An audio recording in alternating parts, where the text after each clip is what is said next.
Hey guys, welcome back to our channel.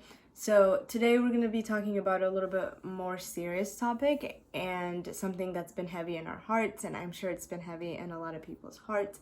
So we're going to be talking about the Black Lives Matter movement that's going on in our country and our opinions. Yeah. So to start off with, if you don't follow me on Instagram, then you wouldn't know. But if you do follow me on Instagram, I have been putting my thoughts and my opinion out there. I have been reposting posts and also just putting like a writing in my story and things like that, just to show everyone where I stand and what I believe, pretty much.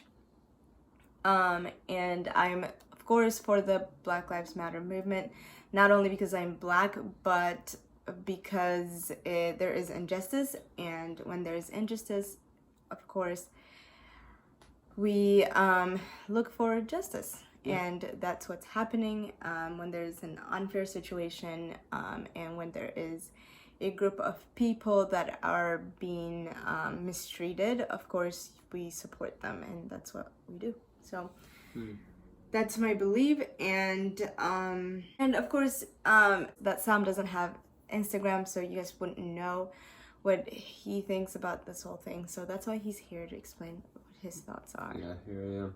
I don't have much of a social media presence. I do have Facebook, and I participate in a few things with that, but I am for the Black Lives Matter movement, not just because my wife is Black, but because it's for human rights, and it's correct. It's the just thing to do to make sure that that the people that have not been able to have a voice and have a say in what happens to them actually have a say and get justice for the things that have happened, and just for the end of police brutality in general as well, but particularly for this situation and for the situations in the future.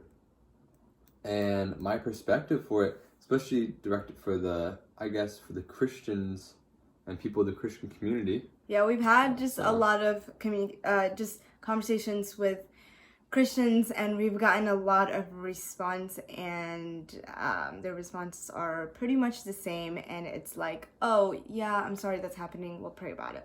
So you can explain what the issue with that is. Yeah, the issue with that is, yes, we're supposed to pray, we're always supposed to be praying without ceasing, but the problem is there's a point where we need to act. There's a point, when the prophets in the Old Testament, they prayed to God, and God said, okay, this is what you need to do about it. And they did something about it. Same if we look at Christ. He didn't pray when he saw that there was injustice happening in the temple, when the temple people and the priests were selling things for outrageous prices and stuff like that. He didn't have to pray. He knew it was unjust. So he acted right there. And you would say it was a riot. You could say it was, because he went and flipped the tables. He was so angry that he made a whip. So that takes a long time. And then he whipped it at them to get him out, because he saw that this was unjust, and he didn't want his father's house to become a robber's den. So we can take this image and see, yes, there's times where Christ prays, and that's very important for us to have a right view and right heart for the situation. But there's a lot of times where Christ just acts, because he feels that this is unjust, and this is not what the heart of God wants.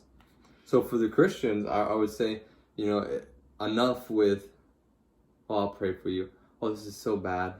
I hope it gets better. Like, make it better, for your particular community, just the people around you, people of the Black community. Support them, ask how you can support, and then be constantly aware that this is a situation that has been going on for a long time, and you have an opportunity to play part to end it. So that's one beautiful thing you can look at. I guess for the Christian community, all we're saying is don't hide behind the Christianity, or don't hide behind like prayer, and just move on with your life saying like, oh, I'll pray for you and all that stuff. I think it's just important that you are aware of what's going on. So in general, I don't think that it's our job to educate anyone. I don't think it's my job to educate anyone that doesn't know about any of this. I think that anyone that's able to read and write, which I'm pretty sure that happens at like 3rd grade, you're yeah, and like it's just that like you have every source that is like pretty much free available to you at any time. So I think you should take that advantage and educate yourself, and don't expect people of color to educate you on that. And also, when you're educating yourself, just look at different perspectives and read about different perspectives, and don't, you know, get hung on like what you believe only. I think you should just step out of your comfort zone and look at what's happening. So yeah, again, this video is not to educate anyone.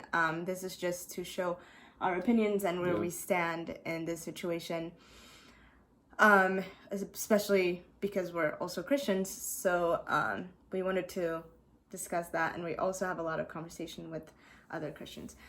So with that being said, I hope that you guys understand where we stand. And we also have not posted in a while because it has really been heavy in our hearts, and this has been giving us all the emotions, anger, and like just all these rage that has been in us. And I obviously don't want to sit here and, you know, scream and yell at the camera. So I thought it was just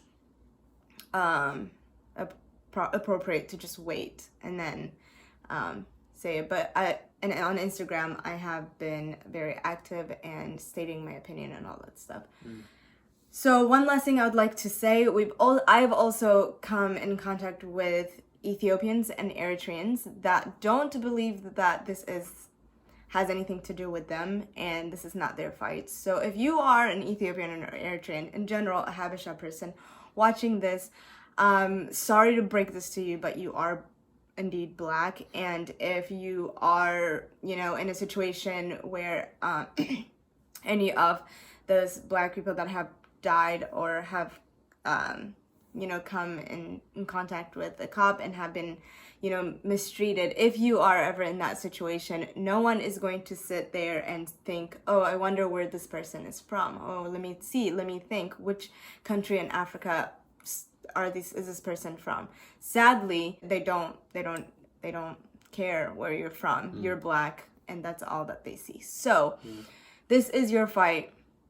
This is also it affects you. So I think that you should think about that. And it's kind of sad hearing a lot of Ethiopians and Eritreans saying like, yeah, like we're not like, no, okay, honey, you're Black. Okay, so anyway, like that's just another thing that's been really getting me angry, and had just like baffled me. Like I still can't understand where that idea comes from. So I would like to say to the habesha community, this is your fight. You are like, I don't even know, you are in this. You're not the outsider, you know? So I think you should really rethink it and educate yourself. That's the end of that. And yeah, so I hope that you guys can hear what we have to say and apply it, I guess. And yeah, so yeah, and not take it as a directive, like we're not telling you what to do, but another perspective on the situation. Because when we only have one perspective, we get, you know, closed-minded, and then we forget that there's so many different viewpoints and ways of interacting with the situation. So just to open your eyes, and so you can see something new. Yeah, pretty much just be available to learn and listen, and that's that. So yeah, this was just one of those videos. We'll come out with more videos in the future, but right now this is what we're doing. And I'm not gonna say I hope that you like this, because I don't care if you do or not. This is just what we believe. And yeah, so see you in our next video. Bye. Peace.